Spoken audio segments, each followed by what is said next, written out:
जी बहन, कैसी हैं? ठीक है भैया। माँ का अनंत कोटि धन्यवाद कि जो इस युद्ध में हमको अपना अस्त्र शस्त्र बनाया। भैया, जो आपने पहले कहा था ना कि जब हम इन नकारात्मकताओं से लड़ते हैं तो हमारा जो विशुद्धि है वो सूखने लगता है।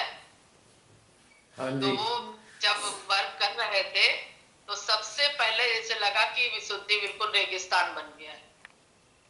और उसके बाद जैसे लगा कि तालू भाग से एक अलग से सलाइवा से निकल रहा। और जो वर्क हुआ तो उसमें इस एरिया में यहाँ से लेके पूरी नाक जैसे लग रही थी कि बिल्कुल सुन्न सी हो गई और बहुत ज्यादा हैवी।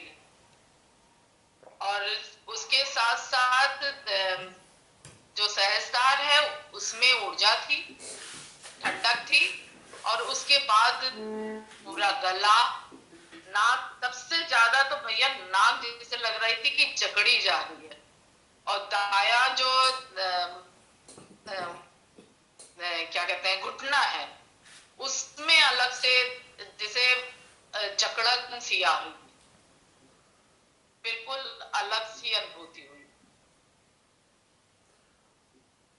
एक्चुअली जो नाक है, नाक का ऊपरी हिस्सा, जहाँ पे हमारी नाक शुरू हो रही है या अंत हो रही है, कुछ भी मान सकते हैं, दोनों भावों के बीच का स्थान, नाक की शुरुआत भी मान सकते हैं, नाक का अंत भी मान सकते हैं।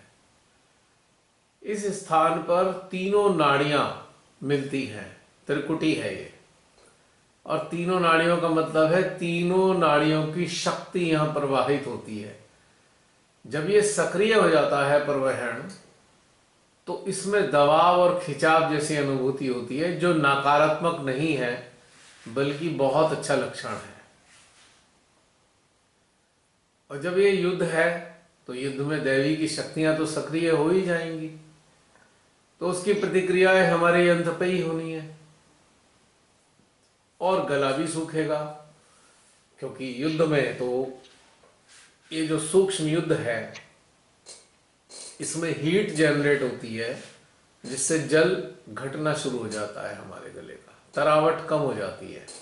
कोई समस्या नहीं, थोड़ा सा पानी पी लीजिए, जैसे कि मैं पीता हूं।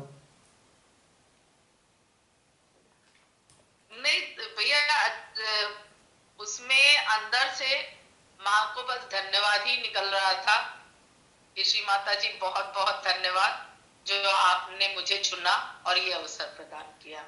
और जब आपने प्रार्थना करवाई ना कि माँ के हृदय में जा करके रहना है और अनुभूति करनी है कि क्या वहां से संदेश आ रहा है, बिल्कुल। तो जैसे लगा कि माँ बोल रही हूँ कि आप लोग परेशान ना हो, मैं आपके साथ हूँ। बिल्कुल ऐसा ही कुछ संदेश आया था, मैंने आपको बोला भी आप सबके सामने। जी भैया। वैसे तो जागरूकता है तो चिंता भी है, देश की या लोगों की, विश्व की।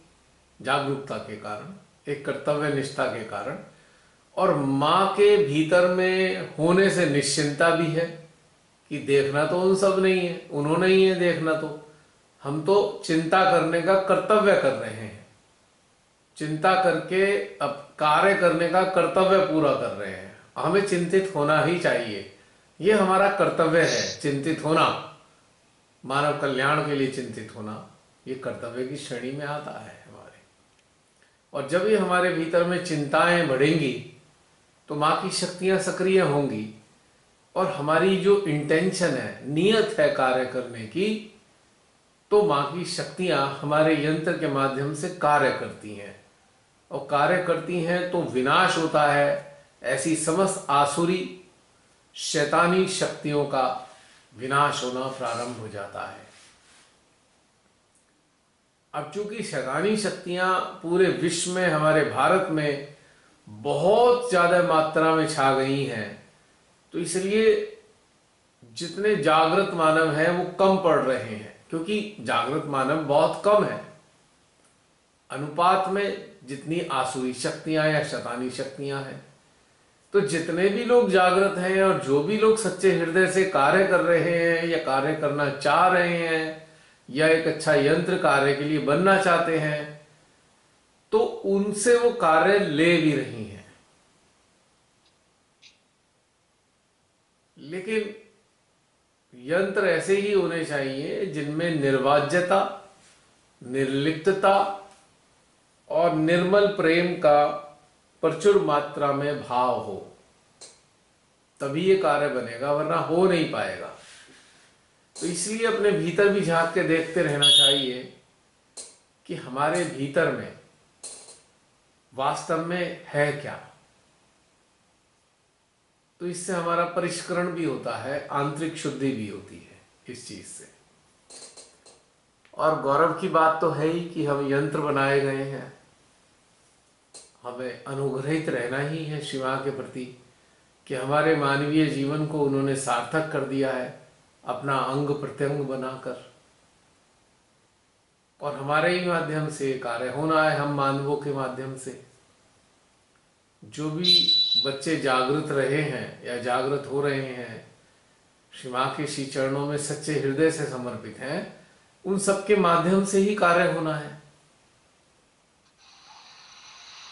तो इस चीज के लिए तो हम सदा अनुग्रहित रहेंगे ही श्री मां के।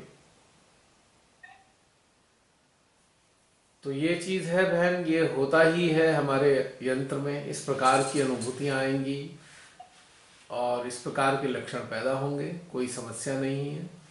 बस यही कहना है, निरंतर यंत्र के रूप में सक्रिय रहिए, उसी में हम सबका कल्याण है। क्योंकि अब हम किसी और योग्य तो रहे नहीं। एक बार जो सच्चे हृदय से यंत्र बन जाए तो किसी और के कार्य के मतलब का होता भी नहीं है, वो संसार के मतलब का नहीं रहता। ये बात भी अपने को समझे, अपने को समझा देनी चाहिए। और इससे क्या होगा समझाने से स्वयं को, कि व्यर्थ का संघर्ष समाप्त हो जाएगा। जो आंतरिक मानसिक संघर्ष रहता है वो भी नष्ट हो जाएगा, एक ही तरफ हो जाएंगे हम। जैसे पेंडुलम होता है ना घड़ी का, वो दोनों तरफ डोलता है, तो उसमें कष्ट है डोलने में। अभी संसार, अभी माँ का कार्य, अभी संसार माँ का कार्य, तो इसमें कष्ट होता है। तो अपने को स्वयं को अच्छे से समझा लेना है कि हम संसार के मतलब के तो हैं ही नहीं, बस झंझट खत्म, सारा लफड़ा खत्म।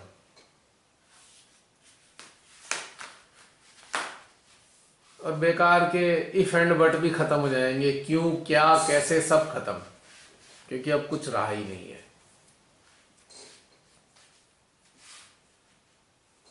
और बताइए बहन। बस भैया। चलिए, बहुत अच्छा आपने अपनी बातें शेयर की, अपना अनुभव शेयर किया सबके साथ में। अन्य कोई?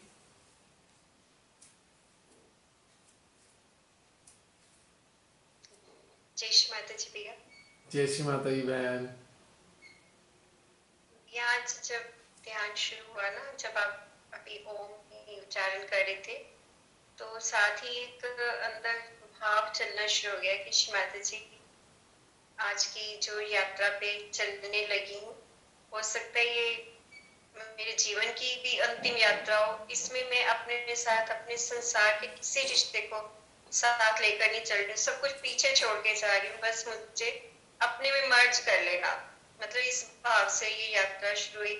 और वाकई यह आज की यात्रा शुरू से एंड तक इतनी ज्यादा लंबे टाइम के लिए एक पॉज था, जैसे ऐसे लगता है जैसे हम कुछ टीवी पे देखते ना, पॉज का बटन, ना कोई आवाज ना कुछ, मतलब लगातार इसका जो आनंद था ना पूरे सेशन में था, बिगिनिंग से लेकर एंड तक। और भैया जो अपनी आत्मा में अपनी चेतना को बिल्कुल लीन देखा, तो उस वक्त भी आ रहा था भाव कि जन्म से पहले भी ये आत्मा निर्लिप्त थी, स्वतंत्र थी, और आज भी इस क्षण भी यही महसूस कर रही हूँ कि ये पूरी तरह निर्लिप्त है, केवल परमात्मा में लीन है, मर्ज हुई हुई है। और उसका आनंद मतलब इतनी ज्यादा आज मतलब हार्ट में मतलब बता नहीं सकती कितनी ज्यादा वाइब्रेशंस भी थी। माँ को मतलब वाइब्रेशंस क्या, निरुचारता क्या, परमात्मा को ही अपने अंदर इतना अधिक महसूस किया कि मैं क्या बताऊं। और भैया जब हमने अपने चित्त में लाई मतलब ऐसे जो राक्षसी प्रवृत्ति के लोग, तब ऐसे लगा जैसे मेरे सर पर एक टैप की जो नाली होती है ना, कितनी बड़ी नाली सी बन गई है और उसमें से बड़े प्रेशर से कुछ जा रहा है उन लोगों के मध्य आज्ञा में। मतलब बड़ा बड़ा क्लियरली उसको मैं फील कर रही थी। वो फ्लो जाई जा रहा था, जाई जा रहा था, और उसके साथ सर भारी भी हुआ कुछ देर तक, फिर धीरे धीरे धीरे धीरे कम होता गया। फिर उनके रिएक्शंस जो थे, प्रतिक्रियाएं अपने यंत्र पर महसूस की, और काफी देर बाद जाकर ये सब चीजें जो भारीपन था वो दूर हुआ। और एंड में माँ के गोद में जब जाकर तो फिर सब कुछ फिर सामान्य, और बहुत गहन था, बहुत आनंद आया। आज तो ऐसे लग रहा था कि हम है नहीं, बस कोई अस्तित्व नहीं था हमारा। और बढ़िया सेशन। आपने सबसे पहली जो बात बोली उसमें बहुत सुंदर संदेश दिया है आपने। आपने बोला कि श्री माता जी, ये जो मेरी ध्यान की यात्रा है ये मेरी अंतिम यात्रा भी हो सकती है जीवन की। ये सबसे सुंदर संदेश रहा है आपके संदेश में। सभी के लिए बहुत ही खूबसूरत घटनाक्रम है। बहुत ही अच्छी बात है ये कि जब हम उनके साथ एकाकार हो रहे हैं और ऐसी आनंददायी अवस्था में यदि हमारे जीवन का ये अंतिम क्षण हो जाए, वाह वाह क्या मजेदार बात होगी, इसका जवाब ही नहीं है। तो बहुत अच्छा संदेश दिया है आपने, हमें मजा आ गया। और ये जो पॉज है ना, ये समझ लीजिए उनका सानिध्य है।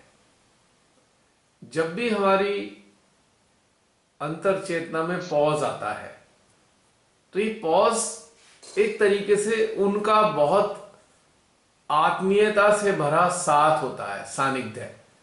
जैसे एक छोटा सा बच्चा अपने माता पिता के सानिध्य में होता है, तो जो आनंद बच्चे को होता है अपने माता पिता के सानिध्य में, वही आनंद इस पॉज के अंदर होता है।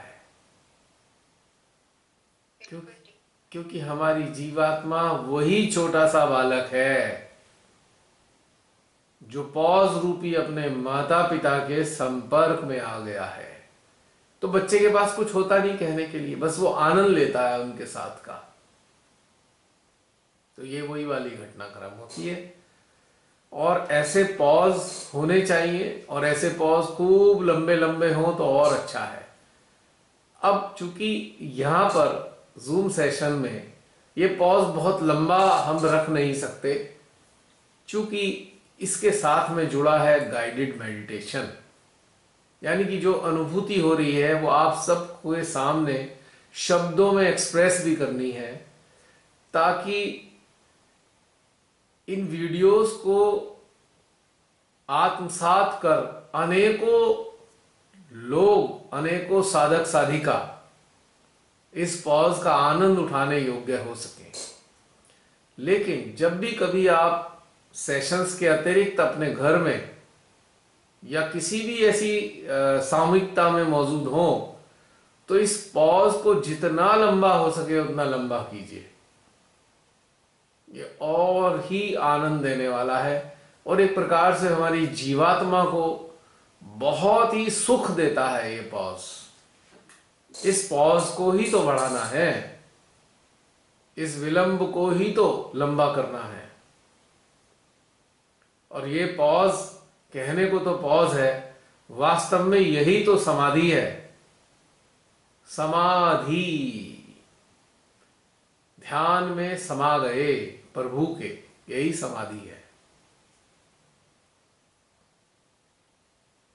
तो ये बहुत अच्छी बात है। यदि जिनके भीतर में ऐसे पॉजेस घटित होते हैं तो यंत्र में बहुत ऊर्जा प्राप्त होती है, और वही ऊर्जा हमारे यंत्र को और उन्नत करती है, और हमारी चेतना, हमारा चित्त, हमारी जागृति बहुत लाभान्वित होते हैं ऐसे पॉजेस से, क्योंकि ये पॉज ही तो नॉरिशमेंट है, और यही पॉज हमारे आत्मज्ञान के प्रस्फुटित होने का एक जरिया भी है, कारण भी है, एक क्या कहना चाहिए, योग्यता भी है। आत्मज्ञान है क्या चीज? बेसिकली आत्मज्ञान कुछ भी तो नहीं सिवाय जो परमात्मा से संदेश हमें प्राप्त हो रहे हैं वो हमारे यंत्र के माध्यम से प्रस्फुटित होना ही तो आत्मज्ञान है। और है क्या आत्मज्ञान? आत्मज्ञान का मतलब आत्मा का ज्ञान या आत्मा में ज्ञान जो परमात्मा दे रहे हैं उसको चैनलाइज करना ही आत्मज्ञान है। परमात्मा से आत्मा जो ज्ञान प्राप्त कर रही है वो आपके माध्यम से चैनलाइज कर रही है, यही तो आत्मज्ञान है। और इस प्रक्रिया को जब हमारा यंत्र सजग होकर हमारी चेतना पूर्ण सजगता के साथ आत्मसात कर रही होती है तो वो हमारा हो जाता है, यानी कि हमारा आत्मज्ञान बन जाता है। उतना सा हिस्सा, जितनी सजगता है उतना ही हिस्सा हमारा आत्मज्ञान बनता है। तो इसलिए सजगता होनी बहुत आवश्यक है।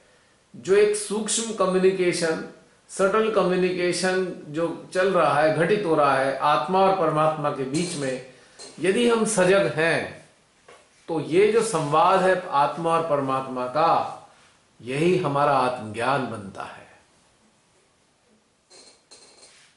अगर सजग नहीं होंगे तो वो आत्मसात नहीं होगा।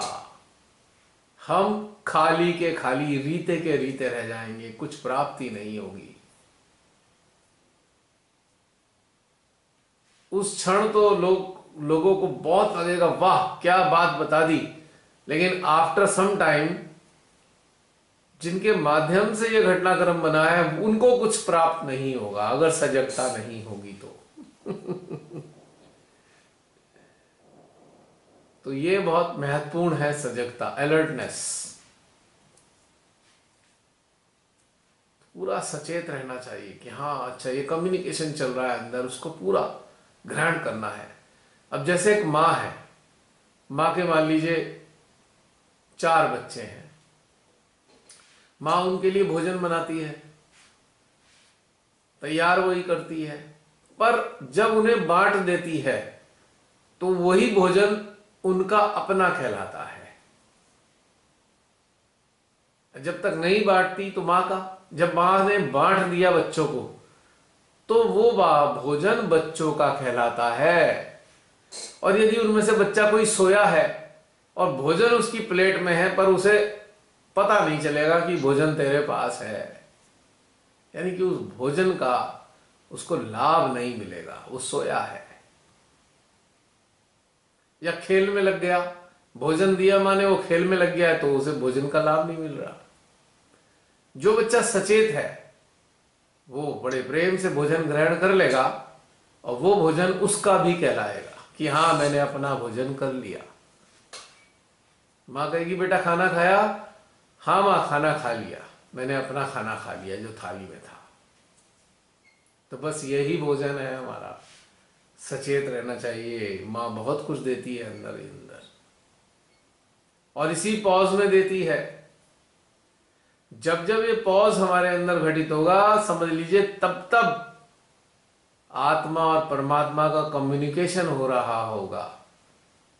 बस उस कम्युनिकेशन को ग्रहण करते जाना है लगातार सजगता के साथ। ये एक ब्यूटी है इसकी, बहुत ब्यूटीफुल घटनाक्रम होता है ये।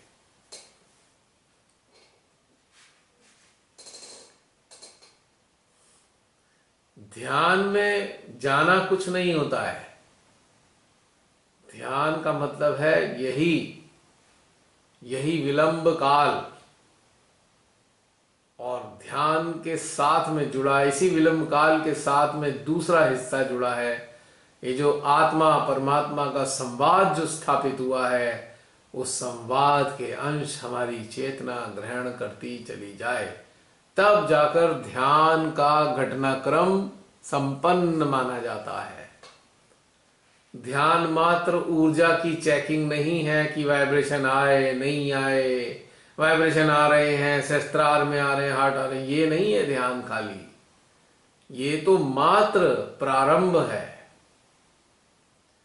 पहले ये घटनाक्रम होगा, हाँ हाँ ये वाइब्रेशन आ रहे हैं, ऊर्जा आ रही है, फिर ये संवाद यानी कि विलंब पैदा होगा, यानी ये पॉज पैदा होगा, और उसके तीसरे चरण में इस पॉज के कम्युनिकेशन को हमारी चेतना, हमारा अंतःकरण, हमारा अंतर्मन आत्मसात कर रहा होगा।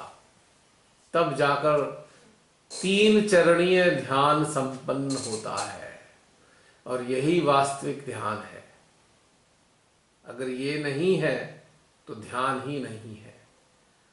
ज्यादातर साधक साधिका इस ध्यान के पहले चरण को ही ध्यान मानकर उसको समापन कर देते हैं। ये पॉज खूब लंबा होना चाहिए, जितना लंबा हो सके, तभी धीरे धीरे अंदर से बहुत कुछ प्राप्त होगा।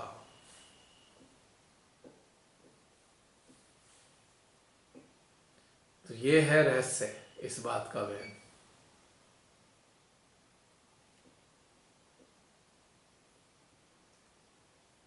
जो वाइब्रेशंस हैं वो मात्र माँ का प्रतिनिधि हैं, वो प्रतिनिधि हैं, माँ के आगमन की सूचना दे रहे हैं। वाइब्रेशंस का मतलब माँ के आगमन की सूचना, या ये कहें भीतर में माँ की जागृति की सूचना है वाइब्रेशन। उसके बाद तो जब माँ का आगमन हो रहा है तो हमें माँ का सानिध्य करना है, माँ के सानिध्य का आनंद लेना है, यानी कि इस पॉज में जाना है।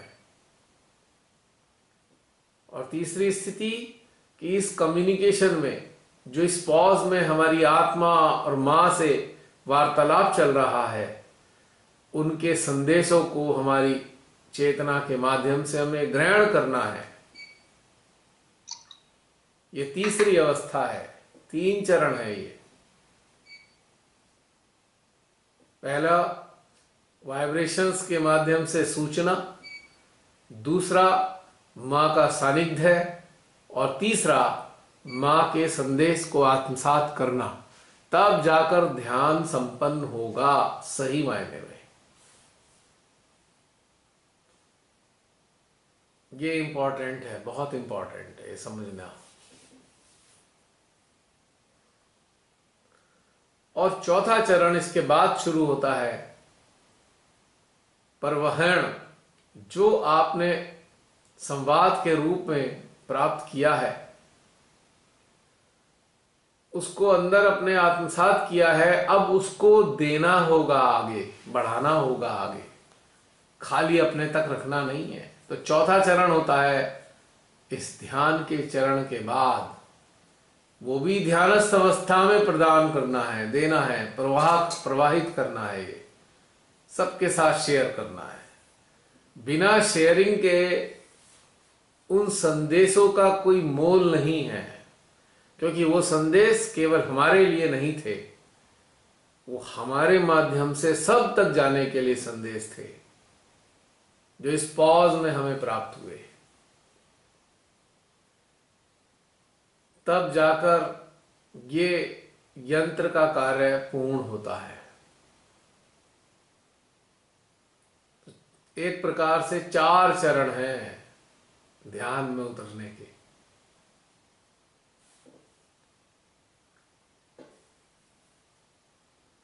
और इन चारों चरणों में यदि हम सजग हैं तो हमें फ्री का आनंद तो मिलता ही रहेगा, फ्री का आनंद मिलेगा एज ए रिटर्न गिफ्ट।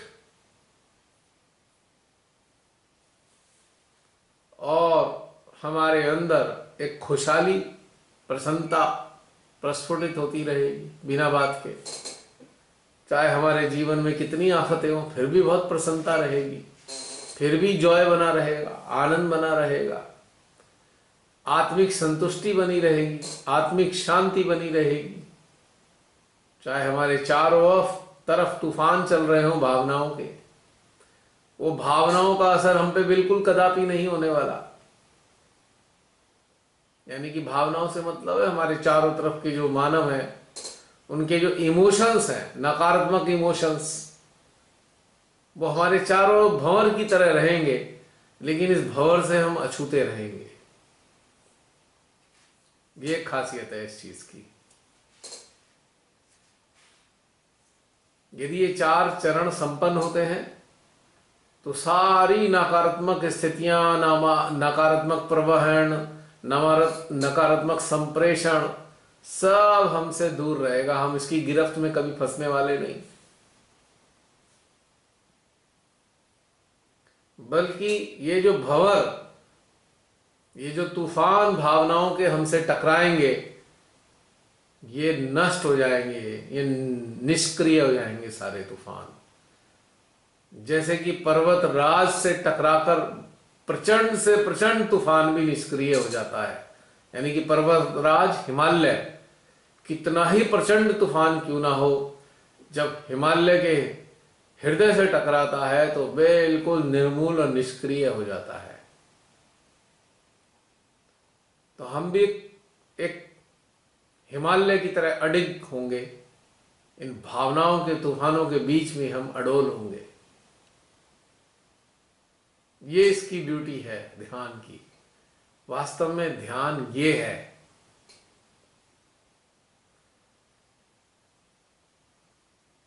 आने वाले समय में आप सभी लोग जो आज इस YouTube पर ये सेशन अटेंड कर रहे हैं, समझ लीजिए वास्तविक ध्यान का मतलब क्या होता है।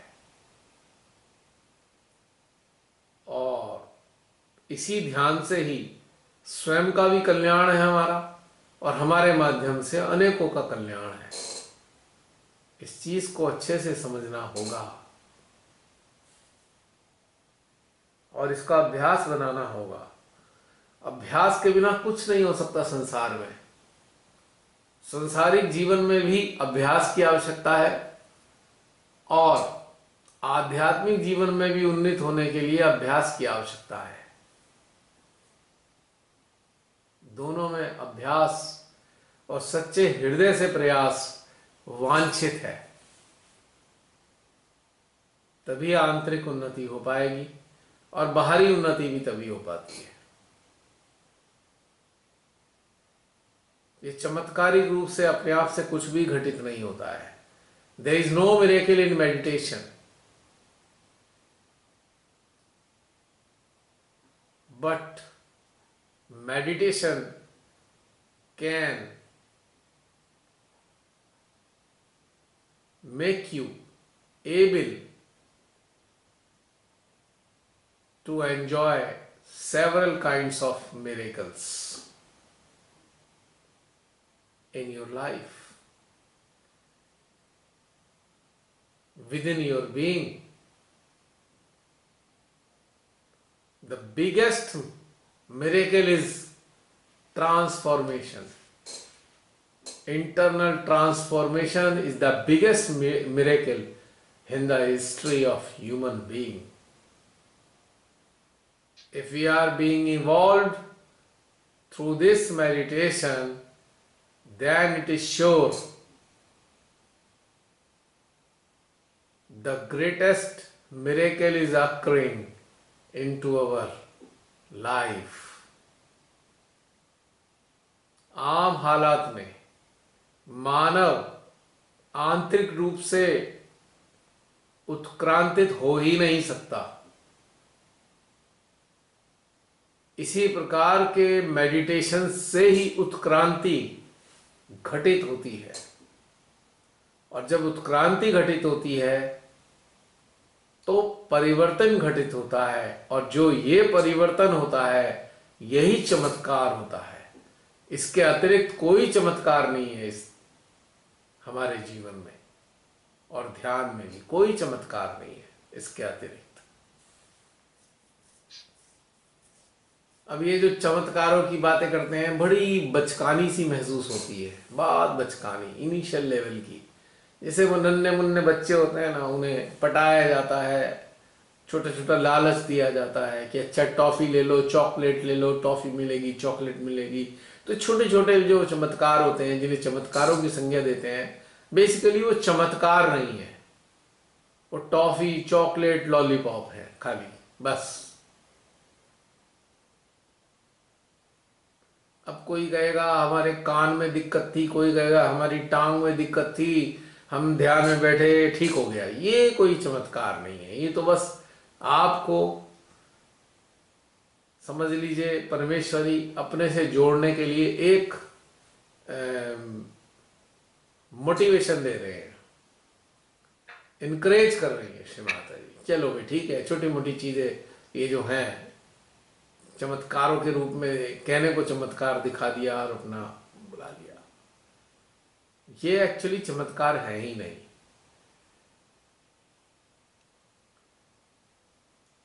ये तो एक मोटिवेशनल छोटे छोटे प्राइज होते हैं कि चलो चलो अब पढ़ो, अच्छे से पढ़ लो, अच्छा सा काम कर लो, बैठो, ये वाली कहानी है।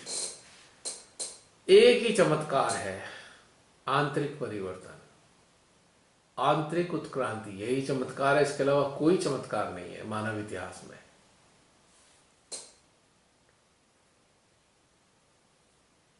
और बाहरी चमत्कारों से हमें प्रभावित नहीं होना चाहिए। अब जैसे 2013 में बहुत बड़ी केदारनाथ पे त्रासदी हुई, तो एक बहुत बड़ा सा पत्थर आ गया परमात्मा की कृपा से, और मंदिर के पीछे जाके रुक गया, और वो सारा प्रवाह 2 हिस्सों में डिवाइड हुआ और मंदिर बच गया। एक आम, ये सोए हुए लोगों के लिए चमत्कार है, सुप्त लोगों के लिए चमत्कार है।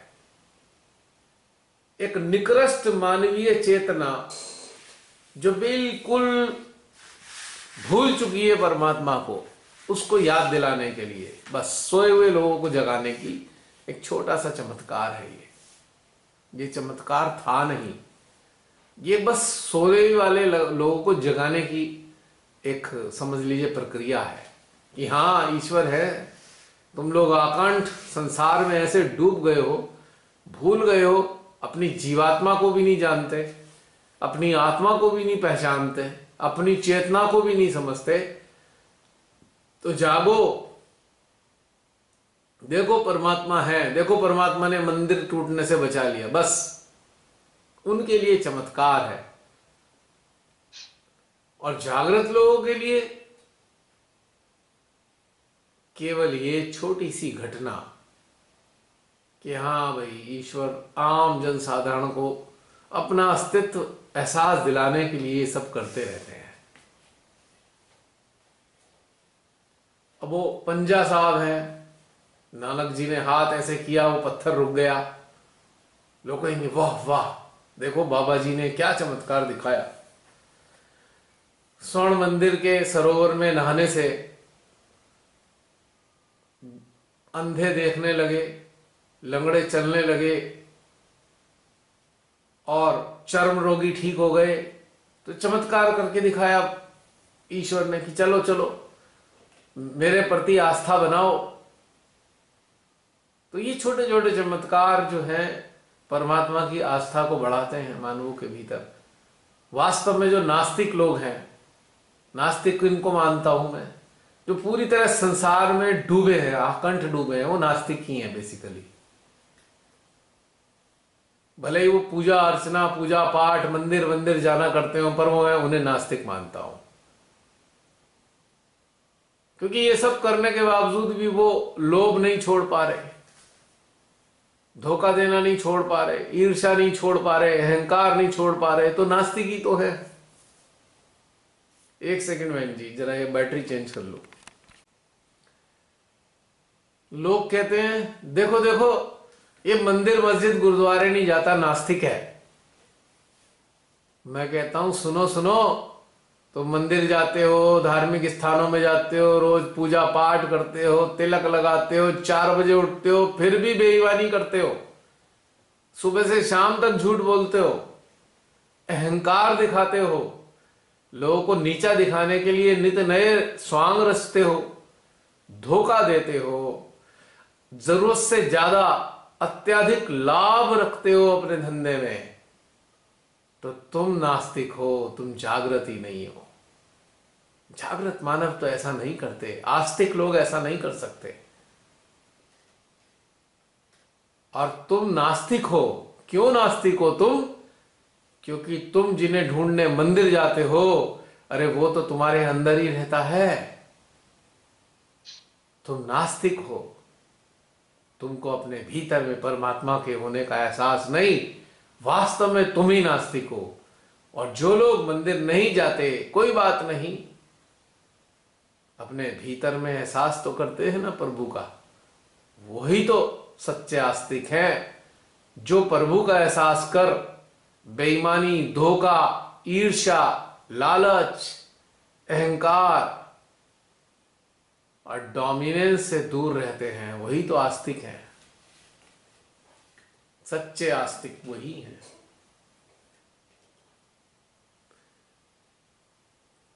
अरे उन्हें तो अपने भीतर में, हृदय में परमात्मा मिल गए, क्या करेंगे मंदिर मस्जिद जाकर वो।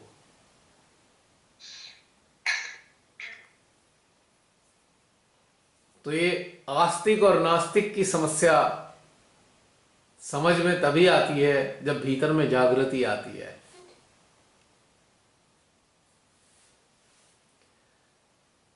अब सहजी कहेंगे बहुत से, अरे हम तो आस्तिक हैं, हमें तो आत्म साक्षात्कार हुआ, हमें तो वाइब्रेशन आ रहे हैं।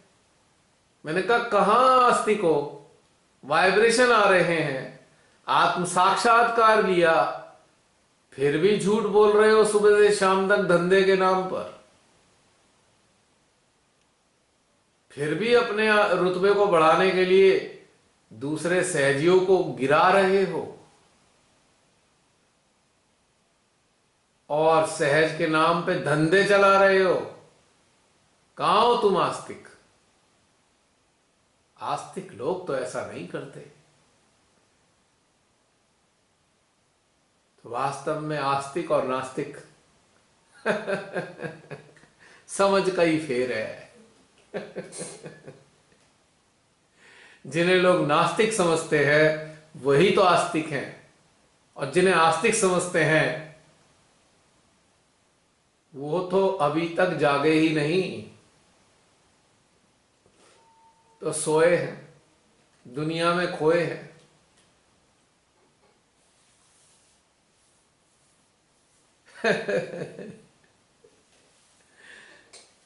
और उसके बाद मंदिर मस्जिद के नाम पे दंगे करते हैं, झगड़े करते हैं। जो मंदिर मस्जिद के नाम पे दंगे और झगड़ा करे, तो भाई वो तो आस्तिक कैसे हो सकता है?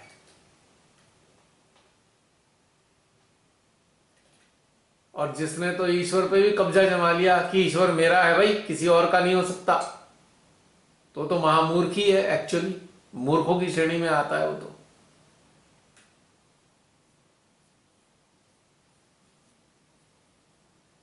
अब मेरे से चंदे लेने वाले आए, भाई श्री राम का मंदिर बन रहा है, उसके चंदा दे दो।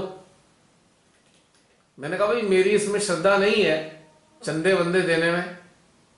बोले ये क्या बात, आप श्री राम को नहीं मानते? मैंने कहा भाई श्री राम को तो मानता हूं, पर इस प्रकार से उनके मंदिर बनाए जाने को नहीं मानता। ये तो मां के, श्री राम के आदर्शों के विपरीत कार्य चल रहा है। कहां है मंदिर, कहां है श्री राम की बात इसमें? और श्री राम के नाम पे तो पता नहीं कितने लोगों की हत्याएं कर देते हैं, हत्याएं हो गई हैं। और श्री राम के मानने वाले किसी की हत्या कर देंगे क्या? वो भी श्री राम के नाम पे। श्री राम के नाम पे भेदभाव करेंगे क्या? जिन श्री राम ने शबरी के भी बेर खा लिए, भीलनी के बेर खा लिए, वो जात पात ऊंच नीच में उन्होंने कभी विश्वास नहीं करा, और आप लोग सारे संसार में जात पात अधर्म अधर्म की पता नहीं कितनी बातें फैला के हत्याएं तक कर देते हो। इतना अहंकार आ चुका है, हर प्रकार के धर्म में इतना फेनेटिज्म है कि एक दूसरे को मारने को उतारू होते हैं। कहाँ भैया राम के मानने वाले और कहाँ अल्लाह को मानने वाले, कहाँ है ही नहीं।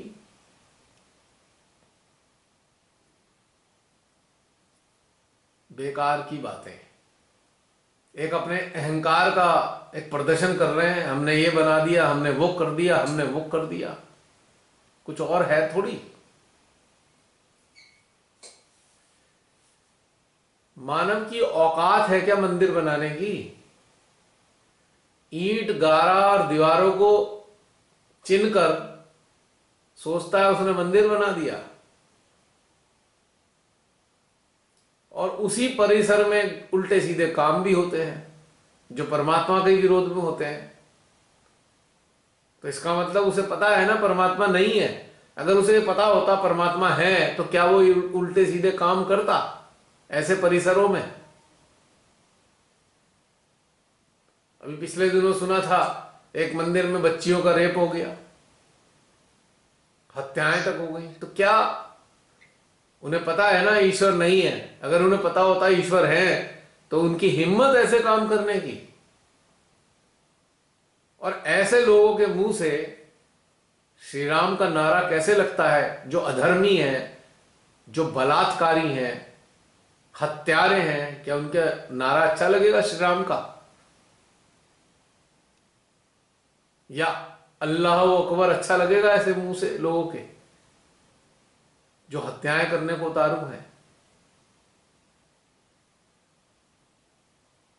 या जो भोलेनाथ जी की जय जयकार करते हैं, सारे अधर्म करते हैं, मानवता के खिलाफ जाते हैं, तो क्या भोले के भक्त हो सकते हैं ऐसे लोग?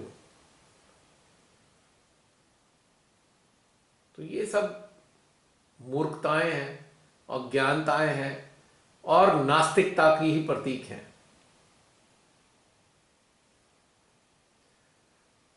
जो वास्तव में आस्तिक है वो कभी इस प्रकार के कुकृत्य तो नहीं कर सकता कभी भी।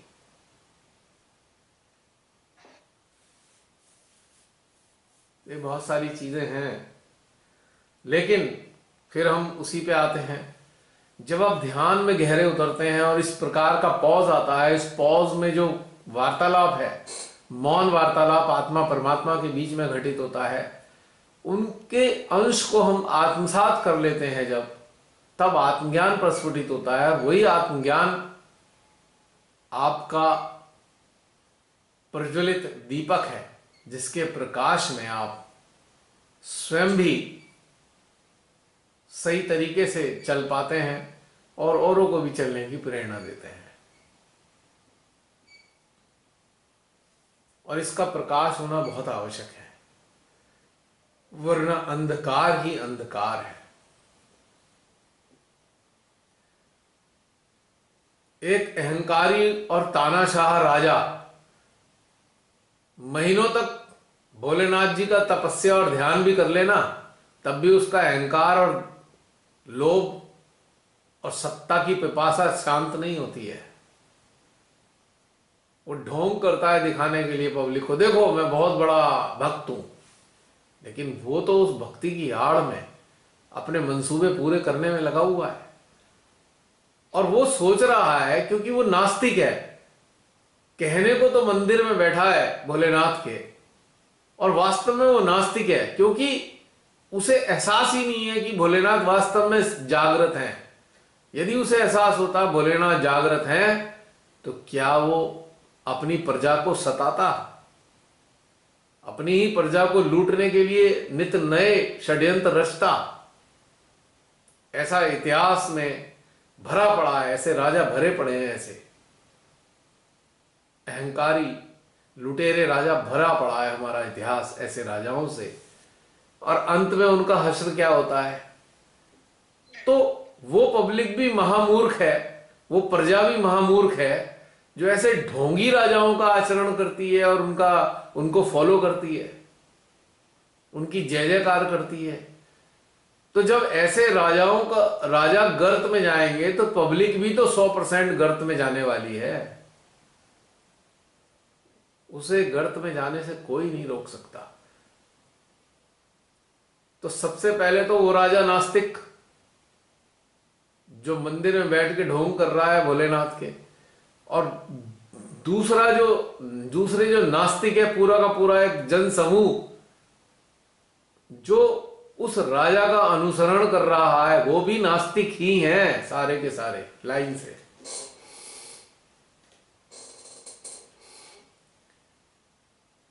तो नास्तिकता और आस्तिकता, हमको इसकी समझ होनी चाहिए।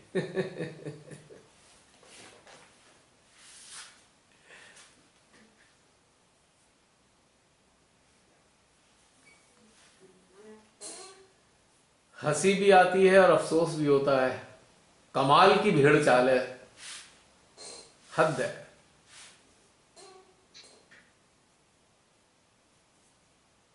आश्चर्य होता है कि गडरिया भी नास्तिक और भेड़े भी नास्तिक,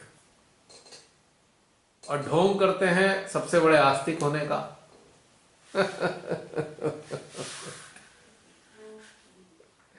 सबसे ज्यादा दुख तो तब लगता है जब हम सहज में ऐसे देखते हैं। रिसेंटली मैंने किसी का ऐसा ही देखा रूप, जो कुछ आप बोल रहे हो वही सीन आंखों के सामने याद आ रहा है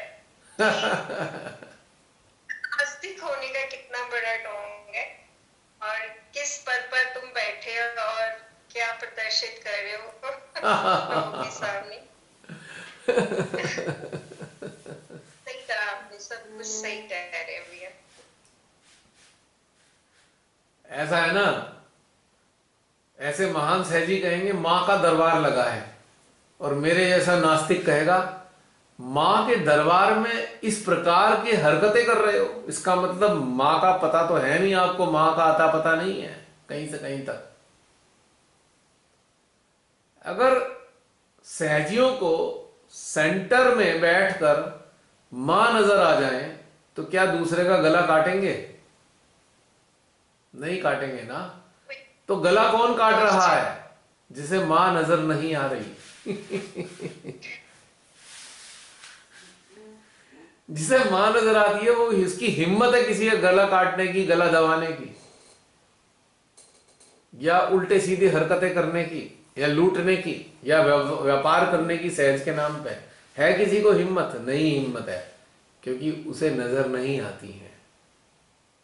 वो पक्के दर्जे का, परले दर्जे का नास्तिक बैठा है, कहने को आस्तिकता ओढ़े हुए है, आस्तिकता की चादर ओढ़कर महानास्तिक बैठा है, क्योंकि महानास्तिक को मां नजर नहीं आती।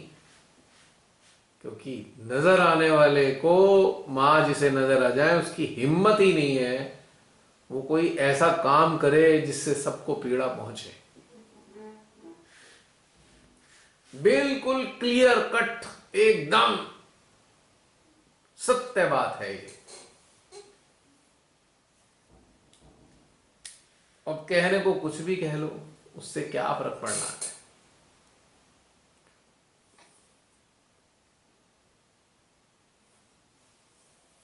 है ना बहन?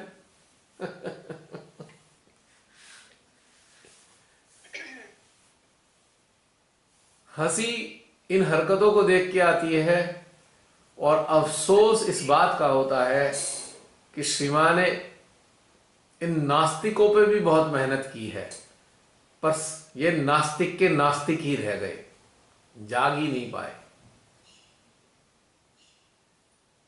तो अफसोस शिवा की मेहनत के निष्क्रिय, निष्फल होने का हो रहा है। इन लोगों का अफसोस नहीं है, ये तो गए नरक में जाने वाले हैं ऐसे लोग, कहां इनको कुछ मिलने वाला है। और इनका अनुसरण करने वालों का भी हाल खराब ही होना है।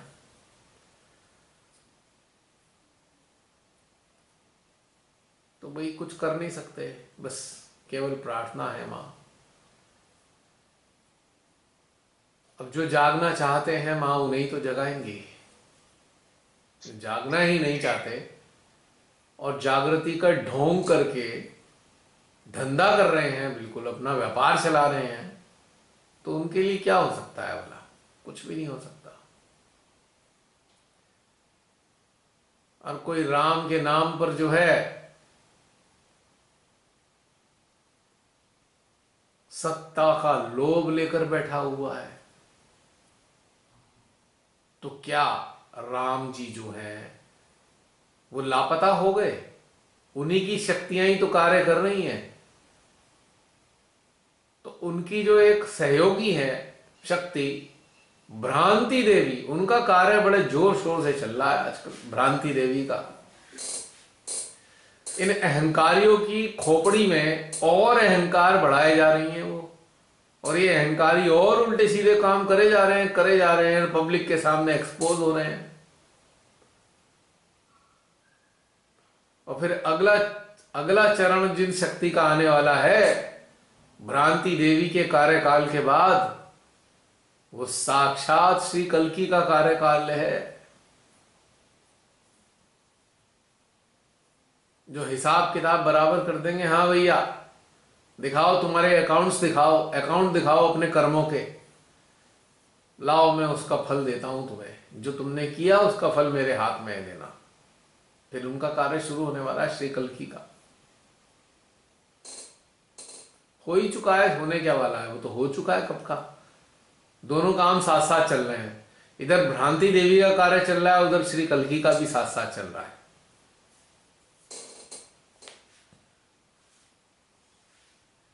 तो इसलिए सजग होना बहुत आवश्यक है, क्योंकि यंत्र को अपने कार्यों के प्रति पूरा जागरूक होना चाहिए। यंत्र को यह समझना चाहिए कि तुझे ऐसी अवस्था में अपने अंदर बने रहना है जिससे परमेश्वरी निरंतर आपसे कार्य ले सके, निरंतर कार्य ले सके। क्योंकि बहुत महत्वपूर्ण कार्यों के लिए तुम्हें यंत्र बनाया हुआ है, हमको समझना होगा। आसुरी शक्तियों को और शैतानी शक्तियों को, पैशाचिक शक्तियों को जिसे कहना चाहिए निष्क्रिय करने के लिए ही श्री मां ने यंत्र बनाए हैं अपने। तो यंत्र अगर सजग नहीं होंगे तो श्री मां का कार्य अधूरा रह जाएगा या हो नहीं पाएगा। यंत्रों को अपने सांसारिक लोभों से ऊपर उठना होगा और सांसारिक इच्छाओं में डूबना नहीं है बिल्कुल भी, या उनके लिए लालायित नहीं होना है। अब मान लीजिए सांसारिक चीज कोई आवश्यकता है अभी, तो छोड़ दो। परमेश्वरी कराएंगी करा लेंगी, नहीं कराएंगी नहीं कराएंगी, कोई बात नहीं, छोड़ देना होगा। और सर्वोपरि रखना होगा इस कार्य को कि हमारे यंत्र से निरंतर श्री मां कार्य ले सके। और इसके लिए बाहर से तो कुछ करना ही नहीं है, अपने चित्त चेतना और जागृति के जरिए कार्य संपन्न कराना है। और जो अभी बताया 4 चरण वाला ध्यान अपने भीतर में घटित होने देना है। घटित वो करा रही है, हमें घटित होने देना है, रुकावट नहीं बनना है इस ध्यान में। क्योंकि हम ही रुकावट बनते हैं, कोई और रुकावट नहीं बनता है। और ये रुकावट बाहरी नहीं होती है कहीं से कहीं तक भी, या अंदरूनी ही रुकावट है। और वो हमारी रुकावट मन का प्रभाव होती है। बस 4 चरणीय ध्यान में ध्यानस्थ रहना है और अपने कर्तव्य का निर्वहन करना है बिना चिंता किए, तो जाकर हम उनके।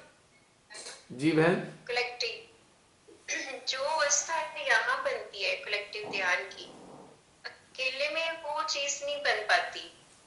कोई बात नहीं, जो आज अकेले में भी बन सकती है बहन। उसमें बहुत सरल चीज करनी है। हम कहने को तो अकेले हो, पर हमको पूरी कलेक्टिव से जोड़ना है उस वक्त। हाँ जी, जोड़ते हैं। हाँ, अगर जुड़ाव, जैसे कि आज ये जूम सेशन हो गया, अब इसके बाद आप कल को यदि ध्यानस्थ होते हैं तो इस आज वाले जूम सेशन में कनेक्ट हो जाइए, आज वाले में कनेक्ट हो जाइए, फिर काम कीजिए,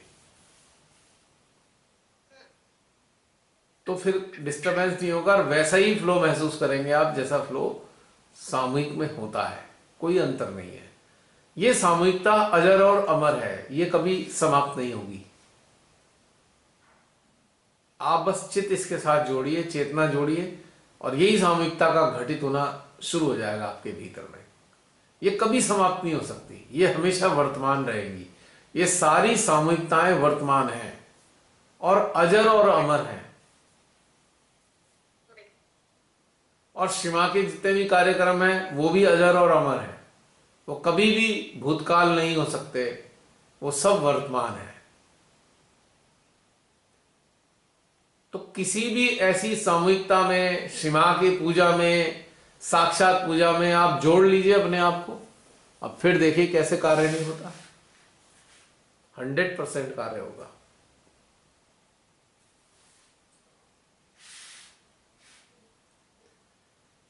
जैसे ही आंख बंद करें उस वक्त यही महसूस करें कि हम ऐसी ही सामूहिकता में बैठे हैं, तो आपको लगेगा ऐसी ही सामूहिकता चल रही है, और तब कार्य कीजिए, कोई दिक्कत नहीं है। पॉज का फील किया पूरा टाइम, मतलब वही चल रहा है, वही बातें सुन रही हूँ, मगर मेरे अंदर वही चीज चल रही है कि वो पॉज है, उसको बनाए रखना है, स्थिति को बनाए रखना है, मतलब और कुछ भी नहीं, वही थॉट चल रहा है अंदर। हाँ, वही जो शाश्वत है ना। अनुभव, इसका आनंद मतलब बयान नहीं कर सकते कि ये शाश्वत है ना, सत्य और शाश्वत है ये कभी मिटेगा नहीं, अमिट है।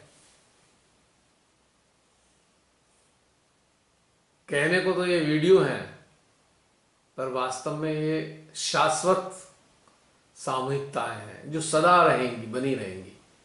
भले ही आपके कान शब्दों को सुने या ना सुने, ये सामूहिकताएं मौन में सदा बनी रहेंगी, ये कभी समाप्त नहीं होंगी, नेवर।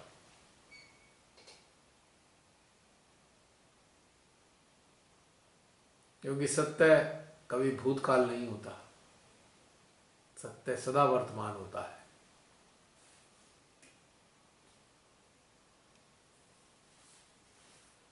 बाकी यंत्र का भी तो होता है ना, बहुत सारा रोल। वो सब उसी का हिस्सा है, वो सामूहिकता ही का ही तो हिस्सा है। 3 जो काल हैं वो मात्र मन के लिए बनाए हैं। चेतना के लिए कालों का कोई महत्व नहीं है। चेतना तो काल से परे है, बियॉन्ड टाइम। भूत भविष्य वर्तमान मन का खेल है।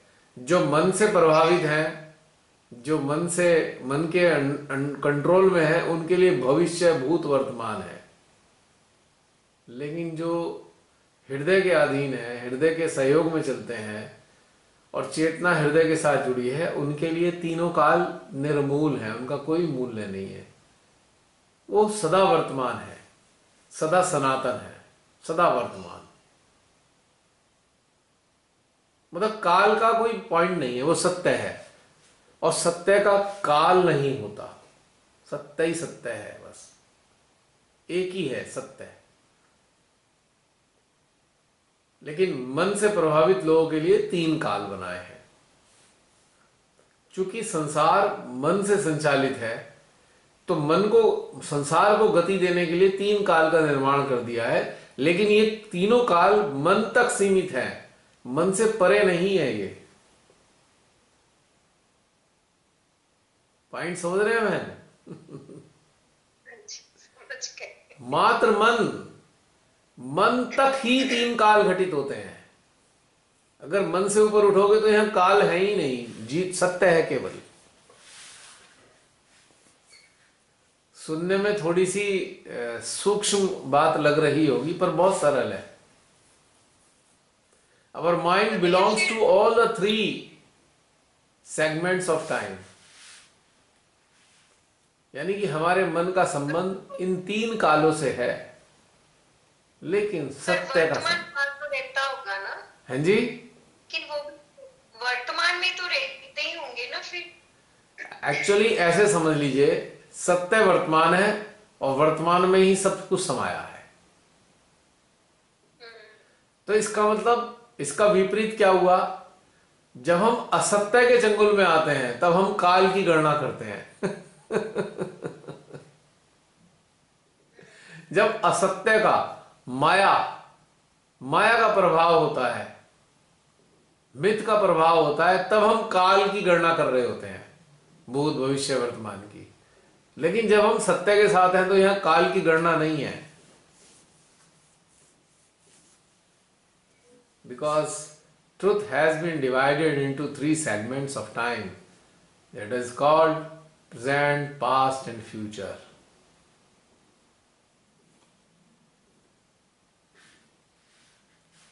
अब चूंकि सत्य को हाईलाइट करना है तो सत्य को हाईलाइट करने के लिए इसका हाईलाइटर है प्रेजेंट, बस। अब जैसे ही कोई प्रेजेंट में आएगा, मान ली मन से प्रभावित मानव भी प्रेजेंट में आ गया, तो उसका तो भूत और भविष्य वैसे ही मिट गया ना। ऑटोमेटिकली मर्ज हो जाता है भूत भविष्य, इसमें उसका भूत भविष्य रहता ही नहीं। तो ये एक इंपॉर्टेंट इंटरेस्टिंग बात भी है। अब कोई आदमी सोच रहा है कल क्या हुआ था, आने वाले कल क्या होगा, यानी कि वो माइंड के चंगुल में फंसा हुआ है ना। जो बीता हुआ कल है वो कहां पर मौजूद है? बीता हुआ कल हमारे माइंड के अंदर मौजूद है, और बीते हुए कल पे आधारित ही तो भविष्य आना है। अगर बीता हुआ कल है हमारे माइंड के अंदर मौजूद, तो इसकी प्रतिक्रिया जो है वही तो भविष्य है। भूतकाल की प्रतिक्रिया ही भविष्य है, या ये कहें future is the reflection of your past.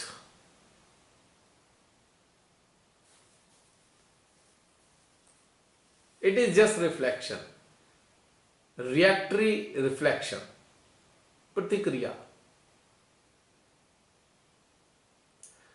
और जब हम सत्य के साथ हैं तो ना भूत और ना भविष्य है, केवल वर्तमान है। अब क्लियर हो गया मैम?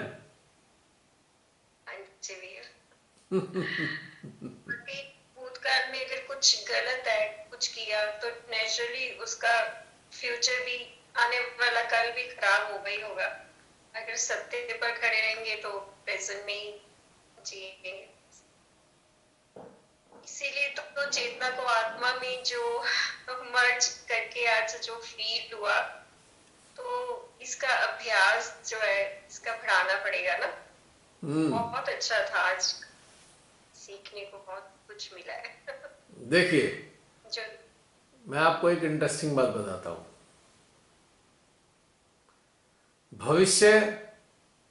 भविष्य में भी क्या है? भा यानी कि भय का परिणाम भविष्य है और भय का परिणाम भूत है।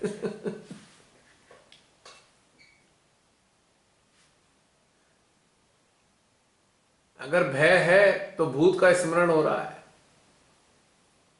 और भय है तो भविष्य का निर्माण हो रहा है। हमारे अंदर ही तो है भूत और भविष्य। वास्तव में ना भविष्य है ना भूत है, एक घटनाक्रम है। अगर हमारा माइंड ना होता तो ये घटनाक्रम सेव नहीं होता, और ये सेव नहीं होता, ना भूत होता ना भविष्य होता, तो बस वर्तमान का एक घटनाक्रम होता। अब एनिमल्स हैं, एनिमल्स के पास ब्रेन होता है, माइंड नहीं होता। इसलिए वो बुरे से बुरे समय को भी बिता लेते हैं, उसको याद नहीं रखते, वर्तमान में फिर कूदना फांदना शुरू कर देते हैं। एक मनुष्य ही ऐसा प्राणी है जिसके पास माइंड है, उसके कारण वो 4 दिन पहले कुछ घटना घटित हो जाएगी ना, तो 4 दिन बाद क्या 4 साल तक उदास रहेगा वो, क्योंकि उस पर माइंड है। लेकिन पक्षियों पे और अलग अदर जो क्रीचर्स हैं उनमें माइंड ही नहीं है।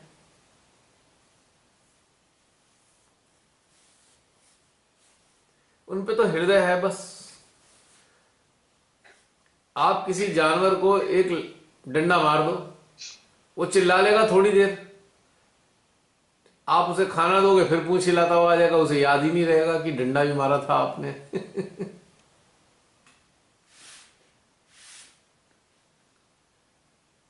तो चूंकि वो वर्तमान में रहते हैं, अगर भूतकाल से चिपका होता तो आपसे खाना नहीं लेता, आपको काटने दौड़ता, खाना नहीं लेता पिटने के बाद भी। वो बात अलग है। कुछ जानवर मनुष्यों के बहुत क्लोज आ गए हैं, तो मनुष्यों के दुर्गुण जानवरों में आ गए कुछ में, वो बात अलग है। मनुष्यों के दुर्गुण जानवरों में पाए जाते हैं आजकल। ऐसा भी होता है। हाँ, खास तौर से मैंने डॉग्स रखे हैं, हमेशा काफी दिनों तक रखे हैं। तो डॉग्स को बारे में मैंने देखा कि जिन घरों में रोज झगड़े होते रहते हैं, लड़ाई झगड़े रहते हैं, उनके डॉग भी बड़े खतरनाक से हो जाते हैं, कटकने से हो जाते हैं डॉग। और जो शांति रहती है वो बिल्कुल पीसफुल होते हैं डॉग वहां पे।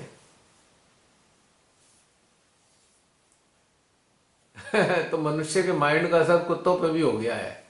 और बाकी और भी एनिमल्स होते हैं, क्योंकि मैंने और एनिमल्स नहीं रखे हैं तो इसलिए मुझे बहुत ज्यादा पता नहीं, लेकिन मैं देखता हूँ मानवीय जो चेतना जिस स्तर की होती है उसका प्रभाव एनिमल्स पे वैसे ही आता है, अदर क्रीचर्स पे भी वैसे ही आता है। और अगर मैं सही हूं तो मैं ये कह सकता हूं, क्रीचर्स आर द जो पेट्स होते हैं, pets are the reflection of the family members. Mirror होते हैं, pets are the mirror of the temperament of family members. Pets बिल्कुल वैसे ही हो जाएंगे जैसे परिवार के सदस्य होंगे, उनका वैसे ही व्यवहार आ जाएगा, वो मिरर की तरह रिफ्लेक्ट करते हैं फैमिली को।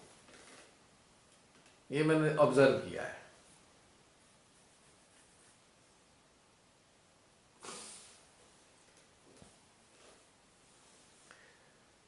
तो बहन, अब बहुत सारी बातें हो गई, आज समाप्त करें।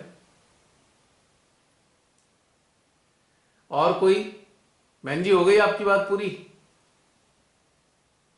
हाँ जी। और कोई बातचीत करना चाहे कर लीजिए, 5-10 मिनट में फिर समाप्त कर देंगे। समय हो रहा है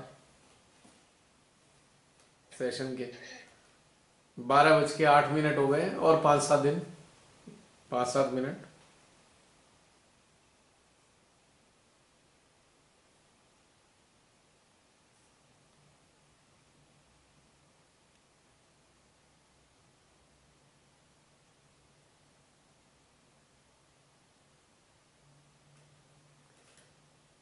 हाँ जी, कोई आ रहा है या समाप्त करें?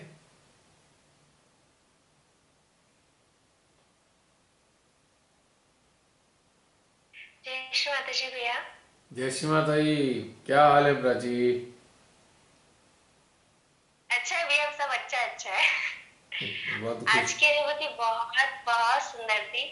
हम्म। और आत्मा जो मुखरित हुई ना, वो जो स्थिति थी बहुत अच्छी अच्छी लगी। पहले पहले की मतलब एक फीलिंग है जो अ, जिसे हम ऐसे कनेक्ट होते थे, तो मुझे ऐसे फीलिंग आती थी कि हम्म।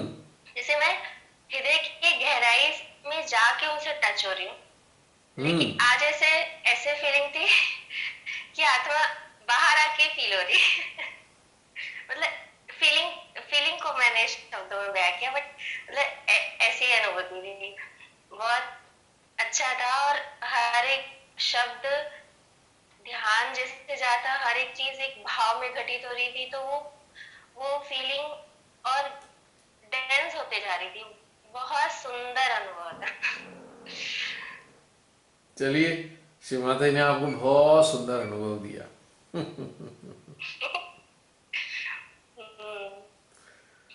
जैसे जैसे आप लोग अंदर से विकसित होते जाएंगे, आपके जीवनों की जो तथाकथित सो कॉल्ड प्रॉब्लम्स हैं, एक्चुअली वो सारी प्रॉब्लम्स एक मिथ्या है, तो इसलिए सो कॉल्ड शब्द इस्तेमाल किया है मैंने। वो जो सो कॉल्ड प्रॉब्लम्स हैं वो भी इवेपोरेट हो जाएंगी।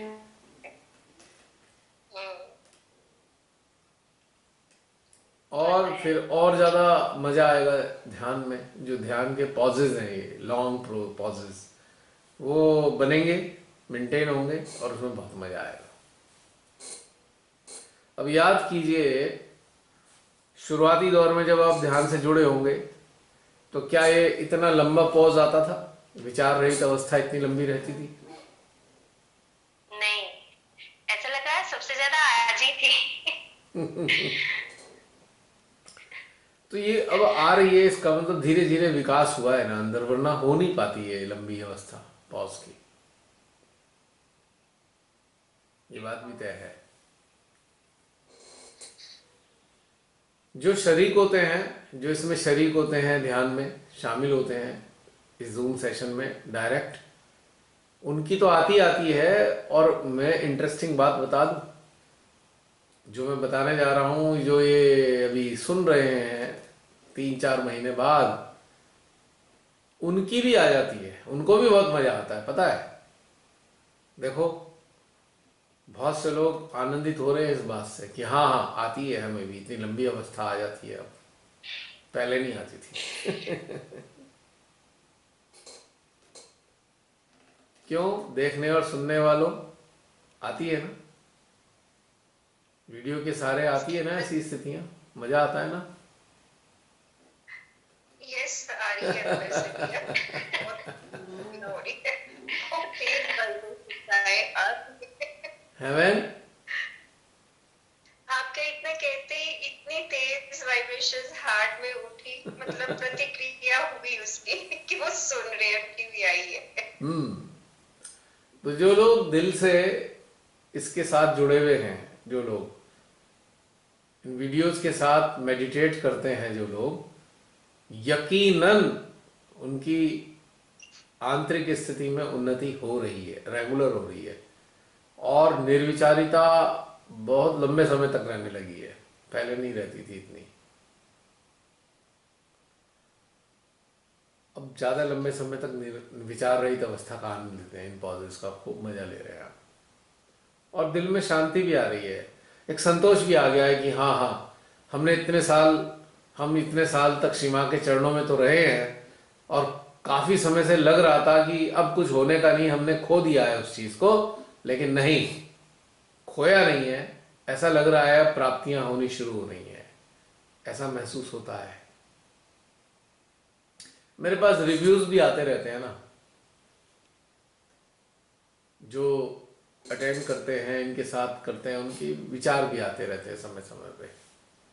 तो इससे भी पता लगता है, और वैसे अंतर चेतना भी बताती है, दोनों ही चीजें बताती हैं। एक का प्रत्यक्ष में रिव्यू आता है तो एक का इंटरनल रिव्यू आता है, दोनों साथ साथ चलते हैं, क्योंकि वो रिस्पॉन्स तुरंत सेंट्रल हार्ट में आने शुरू हो जाता है ना, महसूस होता है। हार्ट इतना बढ़िया एक वो काम करता है, मीडियम बनता है, जैसे को ट्रांसलेटर होता है ना कोई, जैसे फॉरेन लैंग्वेज के ट्रांसलेटर होते हैं, वो ट्रांसलेट कर करके बताएंगे। एम्बेसी में होते हैं ज़्यादातर, फ्रेंच एम्बेसी है, जर्मन एम्बेसी है, जापान की एम्बेसी है, उनमें ट्रांसलेटर अपॉइंट करते हैं। वो जो इंग्लिश, हिंदी या जो भी पर्टिकुलर लैंग्वेज है, उनकी एक दूसरे को कम्युनिकेट करते रहते हैं। तो ये ट्रांसलेटर का काम हमारा हार्ट करता है, ब्यूटीफुल कम्युनिकेटर है हार्ट, ट्रांसलेटर है, हर चीज को फट बताएगा, बड़ा मजेदार है। अगर इसके साथ रहने लगेंगे आपको बहुत सारी चीजें वैसी पता लगती रहेंगी, बड़ा मजा आता है इस चीज से, और उलझने खत्म हो जाती हैं, बेकार की सोच खत्म, कंफ्यूजन नहीं रहते, कोई कंफ्यूजन नहीं है, क्लैरिटी है एकदम, हर चीज की क्लैरिटी है, मस्ती रहती है एकदम फर्स्ट क्लास। तो प्राची, समाप्त करें? तो रमनी बहन समाप्त जी, करें, भैया। हो गया टाइम। चलिए, इसी के साथ ये सेशन समाप्त होता है। Hopefully we will meet again on next Thursday. तो गुरुवार बहन अच्छा रहा, गुरुवार गुरुओं का वार है ना, ये गुरुओं का वार है ना, और बढ़िया। और कंफर्टेबल लग रहा होगा पहले के मुकाबले, जीवन और बहुत कंफर्टेबल हो ज्यादा। गया होगा। हाँ, सभी के लिए। और टेंशन भी खत्म हो गई होगी। अरे भाई गेस्ट ना आ जाए, सैटरडे है। हाँ, ये सैटरडे संडे के का जो ये ना वो फ्राइडे से शुरू हो जाता था, तो अब तो फ्राइडे टच नहीं होता है, थर्सडे में ही खत्म हो, मतलब ये सेशन हो जाता है, तो बड़ा इजी हो जाता है। वैसे ये परिवर्तन ये इजी लाइफ को इजी बनाने के लिए नहीं था, ये भीतर से आया था कि गुरुओं का वार है और आप सभी स्वयं के गुरु पद पर सुशोभित हो रहे हैं, तो आज ही के दिन होना चाहिए। हाँ, पहले भी ऐसे ही हुआ करता था, मैंने बताया था आपको बहुत साल पहले। चलिए, जय श्री माता जी सभी को। जय और श्री माता जी। मेरी हृदय से कामना है आप सबके ध्यान के बहुत लंबे लंबे ये जो पॉजेस चले, विलंब काल चले, जिससे कि परमात्मा आत्मा का वार्तालाप आप ग्रहण कर सके आसानी से और अपने आत्मज्ञान को और उन्नत कर सके। जय श्री माता जी। जय श्री माता।